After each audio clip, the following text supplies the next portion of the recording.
Bien, nuevamente buenas noches, Saraí, bienvenida. No sé si ya le aparece visible la presentación. Sí, Lick, ya se ve. Perfecto. Quizás para que quede grabado dentro de la grabación, este, em, ya está el anuncio, pues, que no es en esta pestaña. Ya está disponible lo que es las indicaciones de la entrega final. En este caso, por ahí les he cargado lo que es el archivo, lo pueden descargar y revisarlo. Por ahí también está la rúbrica de evaluación del proyecto final. Yo les había dicho que se iban a realizar tres entregas y después la entrega final, pero pues por como vamos con el tiempo, porque ya estamos a 9 de septiembre y se espera que las defensas sean en la semana del 3 al 6, perdón, del 2 al 6, únicamente nos van quedando lo que son tres semanas. Entonces, por esta razón, eh, en esta tercera entrega se va a evaluar el trabajo completo, ¿no? Esta va a ser la entrega final. Por aquí, yo les he puesto un documento que es del libro de Sampieri sobre lo que es el reporte final de investigación. En este libro yo me he basado para las partes del trabajo. Ustedes, pues, si tienen alguna duda con respecto a alguna de las partes, lean este documento que la idea de colocarlo acá es que lo interioricemos, lo leamos y pues tomemos los elementos que nos presenta por acá. En las partes del reporte, por ahí aparece portada, índice, resumen, términos clave, el cuerpo del documento y abajo está la explicación de cada uno de los elementos, ¿no? Básicamente lo define y se establecen los elementos que va a contener directamente el trabajo. En el caso de términos claves, por ejemplo, son aquellas palabras o definiciones que ustedes utilizaron en la búsqueda de información sobre su proyecto de investigación. Por ejemplo, digamos, rendimiento académico, puede ser una palabra clave. Ahí no hay un límite. Usted te puede definir 10, 15 o menos, ¿no? Ahí depende de qué palabras claves entre usted utilizó, ¿no? Aquí nos dice que por lo común se solicitan entre 3 y 5 términos clave. Yo les mencionaba el término 10 porque hay investigaciones que son bastante extensas que llevan bastantes términos claves. Por eso mencioné que pueden ser hasta 10, dependiendo, ¿no? Los términos que ustedes hayan utilizado en los buscadores para su investigación, ustedes ahí definen, ¿no? Van a colocar el término y van a colocar su definición, ¿no? Básicamente eso, en el cuerpo del trabajo, pues ahí va prácticamente todo el trabajo, desde la introducción hasta la revisión de la literatura, que es el marco teórico. Tenemos por ahí también lo que es la metodología. Tenemos también lo que es el método, lo que es la metodología. Y básicamente ahí irían también los resultados, ¿no? Ahí mencionan pues cómo si utilizamos gráficas hay que poner la reseña de la gráfica, por ejemplo, figura 1 y qué contiene la figura 1. No es necesario, digamos así, que coloquen todas las gráficas y todos los resultados digamos, de todas las preguntas que utilizaron en el cuestionario o utilicen en el cuestionario. Ustedes utilicen aquellas que resalten más los elementos que refuerzan la conclusión a la que se vaya a llevar en el trabajo. En este caso, pues ahí es elección de cada uno, cómo lo va a presentar, si va a ser mediante tablas, si va a ser a través de gráficos, el tipo de gráficos, pues ahí es a elección, ¿no? Como les mencionaba, ese documento, pues lo tienen ahí en la pestaña tareas y evaluaciones, que podemos descargarlo directamente de acá. Por aquí tenemos también lo que son las indicaciones. Solo quizás hacer una observación. Básicamente los objetivos del proyecto son los mismos. Yo les coloqué por acá una nota, porque más quizás en el primer avance, algunos malinterpretaron cuando yo colocaba acá que deben desarrollar una investigación bibliográfica. Yo colocaba esto porque es el primer paso de la investigación, es decir, del proyecto. Usted desarrolla una investigación bibliográfica, quiere decir que usted va y busca, eh, digamos, autores de algún tema en particular que a usted le interesaba. Después, dentro de esos autores, usted plantea, o dentro de esa temática, usted plantea una investigación de campo y o sea, esta investigación bibliográfica le sirve únicamente a usted para conocer y contextualizar la temática que a usted le interesa estudiar. Entonces, ese apartado, quedaba hasta ahí. Ya después, el alcance que usted le dé a la investigación depende de usted. Puede ser descriptiva, puede ser explicativa, perdón, puede ser correlacional, etcétera, ¿no? Ya el alcance ya pues depende de usted. Pero la investigación no quería decir yo con este primer paso que ustedes iban a dejar únicamente una investigación bibliográfica, es decir, sin toma de muestra, es decir, únicamente lo que se conoce del tema de forma teórica. Eso era el primer paso, por eso les agregué esta nota. Es la primera etapa siempre de los pues, proyectos de investigación. Es decir, nosotros debemos de ir más allá de esa investigación bibliográfica. Eso solo nos sirve para contextualizar la problemática que ustedes desean estudiar. Ya una vez escogido el tema, pasamos ya a lo que es los elementos para considerar viable la investigación. Y aquí tenemos pues los elementos. Estos elementos a presentar en el informe final son los mismos que ustedes veían anteriormente en el documento que les acabo de compartir. Portada, índice, resumen o sumario, términos clave, cuerpo del documento, solo que yo lo detallé un poco más, ¿no? Los elementos que va a llevar lo que es el cuerpo del documento. Eh, Luego tenemos las referencias y la bibliografía y tenemos por los anexos. En los anexos ustedes pueden anexar, no sé, alguna encuesta, no es necesario que se agreguen todas, ¿no? Pueden anexar algún mapa mental, algo, ¿no? Que sirva para entender un poco de lo que se ha hecho para poder llegar a los resultados que se obtengan del proyecto. Si no tienen anexos, no hay problema. Este apartado, pues no es indispensable, pero pueden agregarlo. Si ustedes consideran que hay algo que tiene que anexarse ahí al trabajo, que tal vez no está dentro del cuerpo del trabajo y lo quieren agregar, pues este apartado es el que pueden utilizar para ello. Luego tenemos las consideraciones de formato, la entrega de los archivos y aquí les coloqué la nota, ¿no? Que se deben subsanar las observaciones realizadas en las entregas anteriores. Las observaciones de la entrega 1 ya están. Y ahorita pues ya estoy trabajando en lo que es la calificación del segundo avance, que esta semana se los voy a estar haciendo llegar. Me he programado pues estar trabajando o revisando más o menos 2 diarios, así que a partir del lunes les van a comenzar a llegar ahí por correo las observaciones para que las puedan ir trabajando. Aquí el enlace que les he colocado es el mismo que les mostraba anteriormente, que está en plataforma, por si no lo quieren descargar directo de plataforma pues pueden dar clic ahí y directamente los va a redireccionar al archivo de plataforma. Por ahí tenemos los criterios. En el cuerpo de trabajo, si se fijan, dice que aquí se van a evaluar las correcciones y se va a calificar con base a los mismos criterios de los avances anteriores, es decir, los criterios que fueron utilizados para calificar el primer avance y para calificar el segundo avance son los mismos que van a ser tomados en cuenta acá para poder calificarlo. Las correcciones. Y en este caso tenemos el marco metodológico que tiene exactamente los mismos criterios que tenía en el segundo avance, ¿no?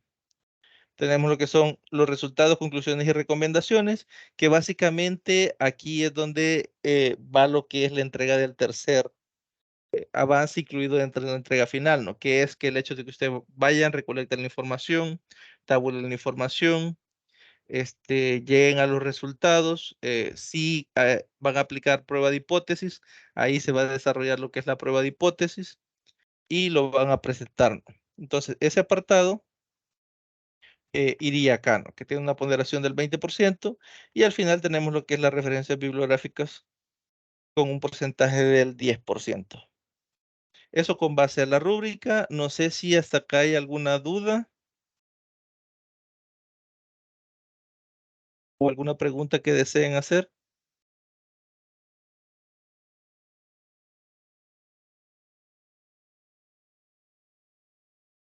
Bien, si no hay consultas sobre el proyecto, pues pasamos a lo que es el pequeño contenido que se había preparado para este día.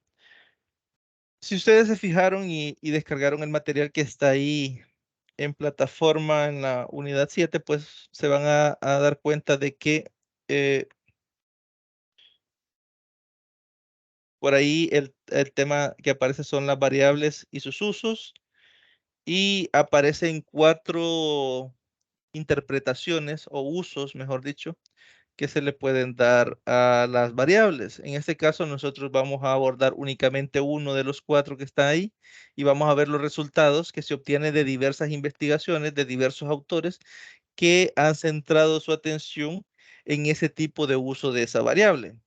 Quiero hacerlo de esta forma porque si agarrábamos los 4, pues iba a ser una presentación bastante extensa, y la idea era de que viéramos que el material pues nos plantea que estos son temas de interés que se han ido estudiando. Es decir, no es un único autor el que ha ido desarrollando o el que desarrolló, mejor dicho, este conocimiento teórico, sino que hay varios autores que interpretaron los errores que los estudiantes cometían al trabajar en álgebra con variables, y trataron de esquematizar hasta cierto punto lo que son las formas en que los estudiantes interpretan la utilidad de esa variable. Entonces vamos a revisar uno y vamos a ver cómo varios autores convergen en esas interpretaciones y llegan a conclusiones bastante similares. En este caso, vamos a dar inicio entonces. Primero nos dice por acá que quiénes son estas cosas llamadas variables. Es decir, si el tema comienza con variables y sus usos, lo ideal es que nosotros entendamos qué son las variables, pero a veces hasta nosotros que, digamos, tenemos bastante tiempo utilizando las variables, que somos estudiantes de matemática y que llevamos bastante tiempo utilizándolas, no las podemos definir. Si alguien pregunta qué son las variables, a veces pues hay gente que todavía se confunden, y es bastante entendible porque el uso que se da a las variables ya vamos a ver que es diferenciado, es decir, no es lo mismo una variable utilizada en una ecuación que una variable utilizado en, por ejemplo, en una relación de equivalencia. No representa lo mismo, aunque utilicemos la misma simbología. Entonces nos dice que el autor Wagner en el año 1993 titula así, es decir, en esta pregunta titula así uno de sus artículos, en el que enfatiza la complejidad de los conceptos y las dificultades que tienen los estudiantes que inician en el estudio del álgebra para trabajar con variables. El concepto de variable no es fácil de definir, ya que su significado puede cambiar con el contexto en el cual aparece.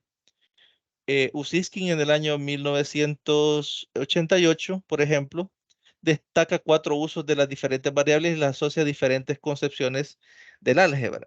Según Ussiskin, entonces, se establecen estas 4 utilidades o estas 4 formas de utilizar lo que es la variable.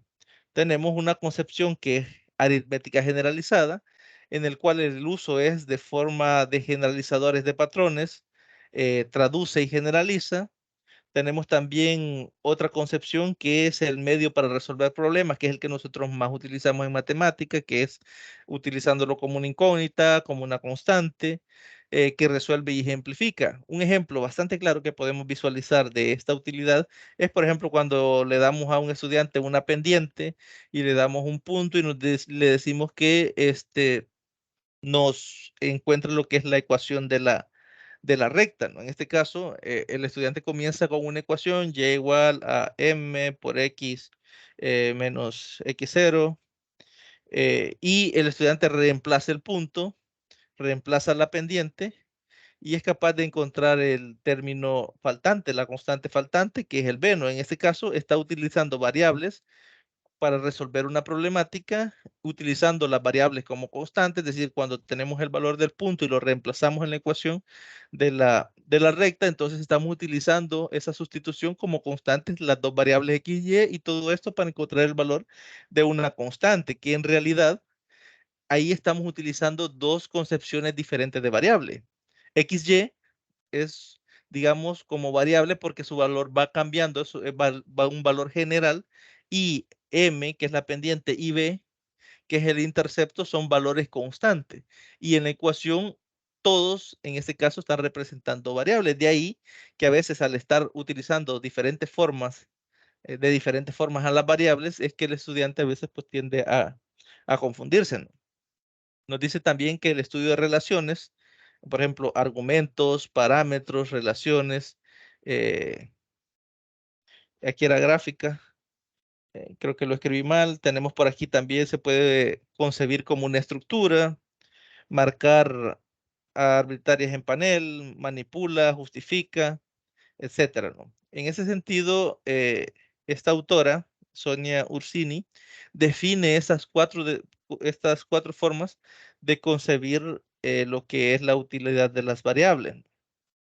Y nos dice que aunque puede ser que solo uno de estos usos de las variables aparezca en una tarea específica, es muy común que los estudiantes tengan que resolver problemas en los que aparecen más de uno de esos usos, como por ejemplo en lo que se ilustra en el problema siguiente, ¿no? Nos dice, el problema encuentra la ecuación de la línea que pasa por los puntos 6,2 y cuya pendiente es, bueno, aquí era 2. En este caso, si nos fijamos lo que les mencionaba anteriormente, es parte de la ecuación general, y igual a mx más b. Si usted observa esta ecuación, usted y con la experiencia algebraica que tiene, usted sabe que aquí hay una relación de función entre la variable x, que es la independiente, y la variable y, que es la dependiente. Desde ahí, yo ya estoy identificando una utilidad de la variable. Ahora bien, pero aquí están jugando otras variables, que en este caso es la variable m y la variable b, que en este caso son variables que son sustituidas como constantes. Por ejemplo, del enunciado yo puedo sacar o deducir que el valor de m es 2, ¿no? Nos decía que la pendiente era 2, entonces como yo sé que m está representando la pendiente, yo sustituyo el valor de 2 por la pendiente y ahí estoy utilizándolo como un valor, ¿no? Como una sustitución. Entonces, tanto las variables x y y como las variables m y b están siendo utilizadas de formas diferentes en el mismo problema. Es decir, estamos hablando de la solución del mismo ejercicio y se está utilizando de dos formas diferentes lo que es el concepto de variable. Nos dice ahí que queda implícito que se espera que el estudiante sea capaz de concebir las variables como números generales, en este caso x y y, como cualquier valor numérico, ¿no? Pero que se está estableciendo una relación entre la variable x y la variable y. Nos dice que en efecto esta expresión describe una línea general y las variables involucradas representan números generales que pueden, por tanto, asumir cualquier valor. Sin embargo, para una línea particular, el valor de m y el valor de b no son representados por números generales, sino por constantes. En el enunciado anterior, el valor de la pendiente m está dado. En este caso ya sabemos que es 2 y tiene que ser sustituido. Y b es una incógnita que puede determinarse haciendo uso de los valores de x y y, que son las variables vinculadas. En ese caso nos daba un punto. Cuando nosotros sustituimos ese punto para despejar b o para encontrar el valor de b, estamos utilizando de otra forma a las variables, ¿no? X puede considerarse un argumento al que le puede asignar cualquier valor, mientras que los valores de Y cambian correspondencia a X. Es decir, ahí llevamos una triple interpretación. La primera como una función, una relación entre dos variables. La segunda, cuando reemplazamos M por un valor específico y identificamos que M y B para una recta particular son constantes y no son variables. Y cuando sustituimos a x y y por valores particulares para encontrar el valor constante que es b, ¿no? Es decir, que para resolver este problema, los estudiantes deben ser capaces de trabajar con números generales, con constantes y con incógnitas. Es decir, esos tres utilidades de la variable las estamos poniendo en práctica en un solo problema, con variables en una relación funcional y poder pasar de una a otra interpretación, aun cuando estas diferencias características de la variable tengan la misma representación simbólica. Es decir, aparentemente tienen la misma representación, está expresado con letras. No diferencio el hecho de que M, X, Y y B son todas letras, es decir, simbólicamente son lo mismo, pero interpretativamente el significado matemático o algebraico es diferente. ¿Qué es lo que nos menciona por acá? El autor, o perdón, la autora. Después nos dice que las consideraciones anteriores subrayan el carácter multifacético del concepto de variable y señalan que para poder trabajar exitosamente con la variable es necesario poder interpretarla de distintas maneras, los símbolos que se usan para representarla, así como para poder pasar de una interpretación a otra. Es decir, en un mismo problema tenemos que identificar qué interpretación le damos a cada una de las variables y al concepto de variable. Y ahí vamos a ver lo que dice Kuchenman en el año 1980, que dice que realizó un estudio a más de 3.000 estudiantes y cuyas edades oscilaban entre los 13 y los 15 años. Para ello, aplicó un cuestionario escrito en el cual se pedía a los alumnos que interpretaran y manipularan expresiones algebraicas y que resolvieran problemas en los que las variables estaban representadas por símbolos literales. Dice que al analizar las respuestas dadas por los estudiantes, Cushman identificó 6 diferentes interpretaciones de los símbolos literales. Aquí ya hay, digamos, una diferenciación con respecto al autor anterior, y es que el autor anterior identificaba 4, en ese caso Cushman, digamos, el estudio que él hizo, identificaba en este caso 6 utilidades que se le dan a la variable, pero básicamente son las mismas. Nos habla de la letra evaluada, que la letra al ser asignada un valor numérico, se llega a un valor, digamos, fijo, ¿no? Letra no utilizada, la letra es ignorada o su existencia es reconocida, pero se le atribuye ningún significado. A veces pasa, no sé si ustedes han tenido digamos, la experiencia de que hay estudiantes de que dice, X vale cero, porque a veces ellos atribuyen a que cuando trabajan con bastantes ecuaciones y la solución a veces recurre a la solución trivial, más que todo en los sistemas de ecuaciones lineales, que recurrimos a veces a la solución trivial, que es cuando todas las variables son ceros, entonces ellos se acostumbran a ver x igual a cero. A veces en su mente tienen la idea de que x vale cero y la ven expresada en una ecuación y la anulan o la ignoran porque en su cabeza tienen que no vale nada porque tiene el valor asignado de cero en su cabeza, aunque eso no es cierto. Entonces, esa es una interpretación que a veces dan los estudiantes, que es la letra no utilizada. La letra como objeto, se considera la letra como una abreviación del nombre de un objeto o como la de un objeto en sí, ¿no? Por ejemplo, cuando a veces dibujamos un triángulo y le ponemos A, B, C a los lados del triángulo, entonces a veces el estudiante interpreta que el lado en sí es el que le estoy llamando A y no tal vez al valor numérico o al ángulo le llamó A. Es decir, puede interpretar que son objetos en sí en particular y no en sí la utilización de un valor numérico en esa variable, como si lo representamos a veces en los objetos, ¿no?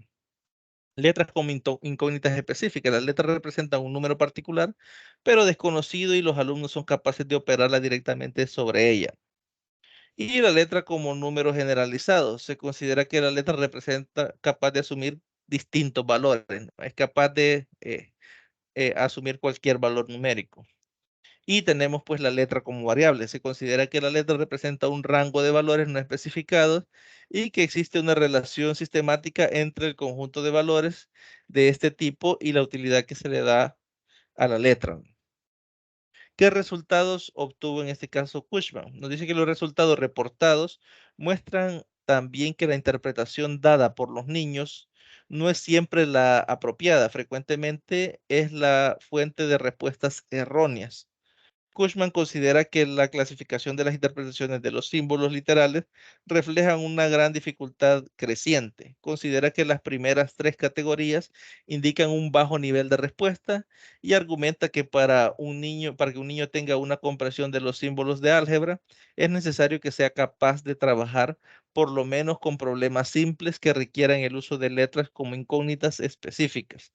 Afirma que un niño habrá comprendido perfectamente el uso de los símbolos literales en álgebra cuando sea capaz de trabajar con las letras como variables, es decir, cuando sea capaz de resolver problemas en los cuales no tenga la necesidad de darle valores numéricos, porque a veces una de las dificultades que enfrentamos cuando comenzamos a trabajar problemas algebraicos es que el estudiante ve las variables y inmediatamente quiere saber cuánto vale la variable. Él quiere el valor numérico para poderlo sustituir, porque no le está dando la interpretación correcta a la letra como un símbolo, sino que él se lo está dando de un carácter numérico. Entonces, si el niño no es capaz de operar utilizando la letra, entonces se considera que tiene pues un bajo desempeño en sus habilidades algebraicas.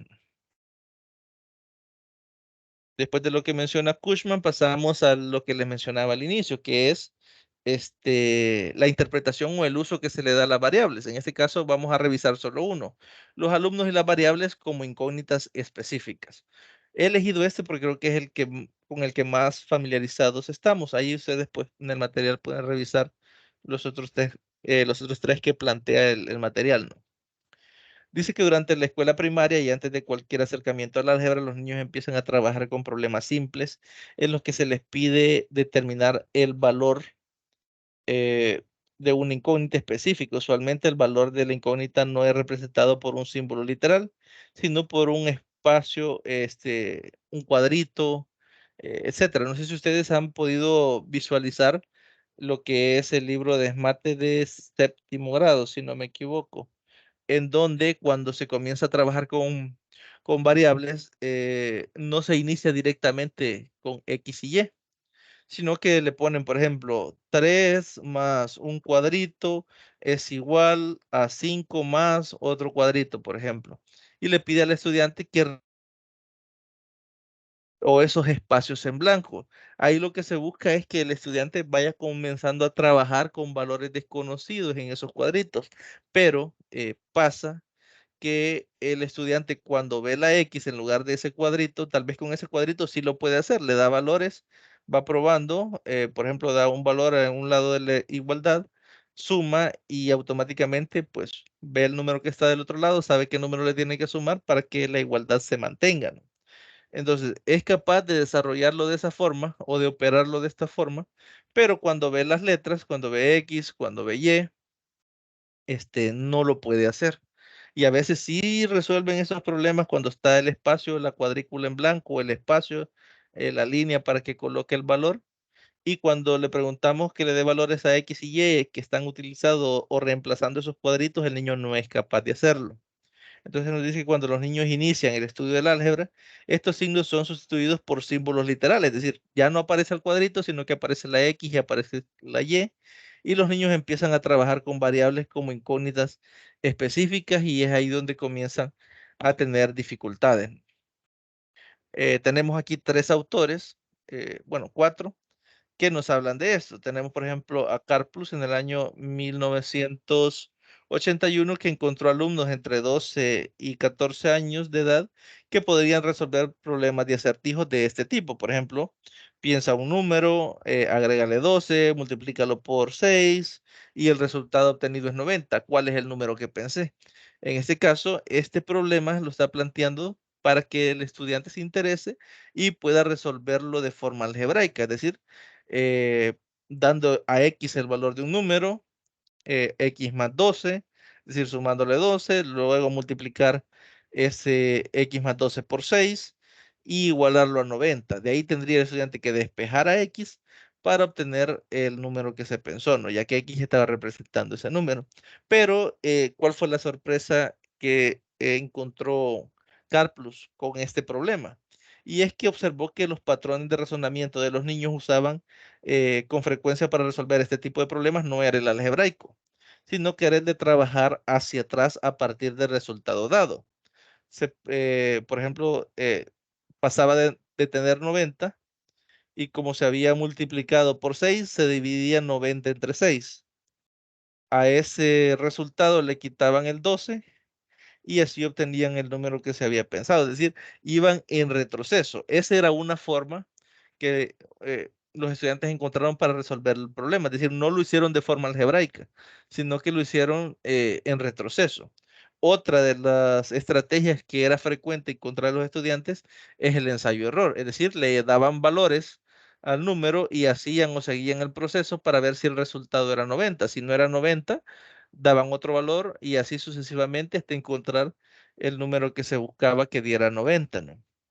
En ese caso, ninguno de esos, digamos, de esas estrategias era algebraica. Entonces, es una de las observaciones, en este caso, que hizo Karplus en esta clase de problema, ¿no? También Kieran en el año 1984 dice que los que se inician en el estudio del álgebra son también capaces de trabajar con la variable como incógnita específica cuando ésta aparece en ecuaciones de un solo paso. Por ejemplo, esta de acá que es ax igual b, o también ax igual a b, a más x, perdón, igual a b. En este caso, ellos podían efectuar o resolver esta clase de ecuaciones porque únicamente tenían que hacer un solo paso. Por ejemplo, acá dividir todo entre a, o acá sumar el inverso aditivo de a para obtener x. Es decir, únicamente tenían que realizar una operación y los niños en este caso eran capaces de hacerlo, sustituyendo el número por el símbolo literal con el objeto de encontrar el valor que adquiere que ambos lados de la ecuación sean iguales o de la igualdad pues se cumpla. Estas observaciones muestran que frente a problemas verbales simples o a ecuaciones algebraicas de un solo paso, los niños que inician el estudio en el álgebra son capaces de conceptualizar una incógnita específica y determinar su valor, deshaciendo las operaciones o empleando el ensayo-error, al igual que el autor anterior, en este caso Quiera, notó lo mismo. Es decir, los estudiantes resolvían en retroceso o dándole valores, en este caso a la variable, para encontrar el valor pues, que se busca, en este caso ensayo-error. Esas dos formas de resolver este tipo de ecuaciones funcionaban para esta clase de problemas. Pero ¿qué pasa cuando el estudiante pues, o el niño se enfrenta a resolver una ecuación que lleva más trabajo, es decir, que lleva más elementos involucrados? Ya no lleva una solución que sea en un solo paso. Y eso es lo que estudiaron Herkovich y Linchevitsky en el año 1991, que dice que cuando se enfrentan a ecuaciones que requieren más de un paso, por ejemplo, a más x igual a b más c, los niños tienen serias dificultades para resolverlas y se realizan primero ciertas operaciones que no pueden ser resueltas de un solo paso. Esto implica la capacidad de percibir las ecuaciones de manera global a fin de reordenar los términos antes de intentar calcular el valor de la incógnita de forma específica. Mencionar también acá, yo no lo coloqué en la diapositiva, pero es bastante interesante, que estos autores notaron también que los estudiantes tendían a agrupar, digamos, los valores conocidos. Ellos tendían, por ejemplo, a resolver sumas, restas de valores conocidos. Por ejemplo, A y C son valores conocidos, están representando valores conocidos. Entonces ellos tendían a resolver la operación, por ejemplo, pasar el C a restar y desarrollar ese elemento para obtener o ir reduciendo el número de variables que podían estar, digamos, este, operándose dentro de la ecuación. Entonces, ellos hacían o razonaban de esa forma. Entonces, es bastante interesante cómo de forma intuitiva también el niño llega pues a la cuestión de términos semejantes, que son términos que algebraicamente nosotros utilizamos para poder reducir ecuaciones que son demasiado extensas o que tienen varias variables intervinientes, ¿no? En este caso, es bastante interesante. Yo no lo coloqué por acá, pero ahí hay un párrafo dedicado al análisis de esas formas de operar que se notaron en los niños en el caso de estos dos autores, ¿no? Ahora bien, ¿qué resultados obtuvieron? Nos dice que los resultados que se obtuvieron que muestran que los niños fueron capaces de pasar del uso de un signo para representar un espacio al llenar eh, el uso del símbolo literal al uso de un símbolo literal para representar una cantidad desconocida, que es lo que mencionábamos anteriormente o que revisábamos anteriormente. El niño era capaz de desarrollarlo cuando aparecía el cuadrito en blanco o la línea para rellenar y le costaba más cuando aparecían las letras, ¿no? Esa es una de los resultados o de las observaciones que se hace. También dice, pudieron también trabajar con expresiones algebraicas con valor, con varios términos, es decir, pudieron resolver ecuaciones que tenían eh, diferentes variables o varios términos con las mismas variables, reduciendo términos semejantes, ¿no? También encontraron también que el hecho de indicar explícitamente, este es bastante interesante, el marco de referencia y pedir a los niños que respondan en álgebra fue un elemento esencial que ayudó a los niños a pasar de un contexto aritmético a un contexto algebraico. Por ejemplo, veíamos en el material que estamos revisando acá, que cuando se les planteó el hecho de piensa un número, multiplícalo, súmale 12, multiplícalo por 6 y el resultado es 90, los estudiantes dieron soluciones aritméticas o desarrollaron soluciones aritméticas para llegar a la respuesta. Pero si se pone de forma explícita que la solución debe ser algebraica, el niño se enfocó en resolver ese problema de forma algebraica. No utilizó ni la prueba del error, ni utilizó pues el retroceso para poder llegar a la respuesta. En este caso, es bastante interesante que si de forma explícita al estudiante se le pide que la respuesta al problema sea en álgebra, por eso aparece entre comillas, entonces se apegan a ese resultado y dejan de lado el contexto aritmético, ¿no? Y estos resultados indican que para los que se inician en el álgebra o en el estudio del álgebra, puede ser crucial el saber con claridad el contexto matemático en el cual se le está trabajando. Es decir, que puede ser que muchas veces los estudiantes tiendan a desarrollar soluciones aritméticas porque no se les pide el contexto específico bajo el cual se quiere la solución. Y eso es algo bastante interesante porque a veces nosotros como docentes no limitamos el contexto. Nosotros desarrolle o encuentre X, por ejemplo, y tenemos por ahí el triángulo y le ponemos pues el teorema de Pitágoras. Y tal vez pues ellos pueden tener otras metodologías o otras formas de solución para encontrar ese valor que no sean las algebraicas. Entonces, o quizás midiendo, no sé, tal vez piense que con una regla o algo encontrar el valor y puede que llegue, si está a la escala del triángulo, pues puede ser que se llegue a la respuesta correcta.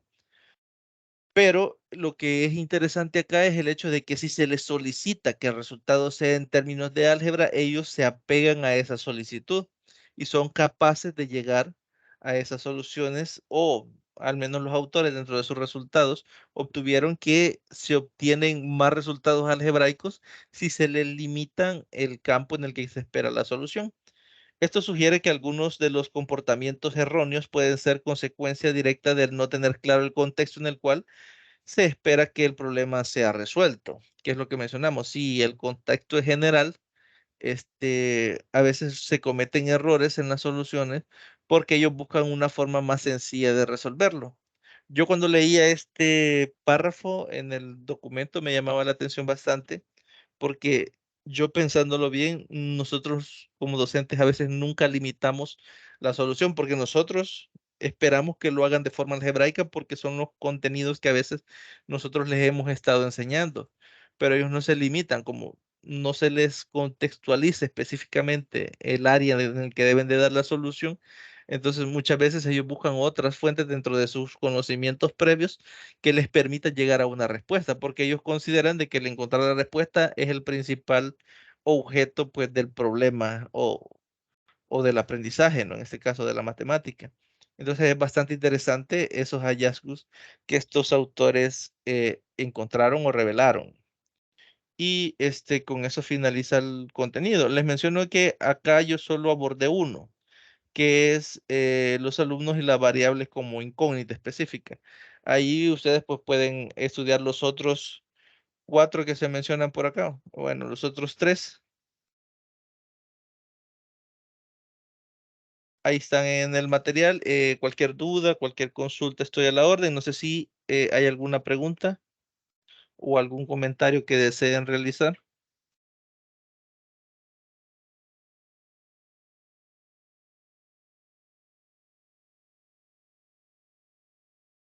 O si tienen alguna duda con el proyecto, las observaciones, las indicaciones.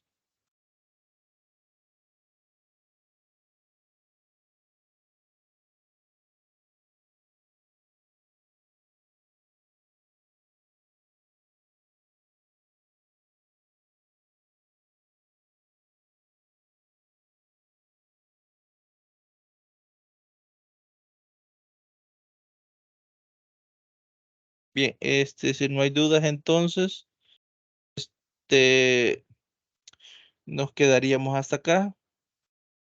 Cualquier comentario, cualquier duda, cualquier consulta que deseen realizar, pues estoy a la orden. Sin más que agregar, pues les deseo una feliz noche y feliz domingo.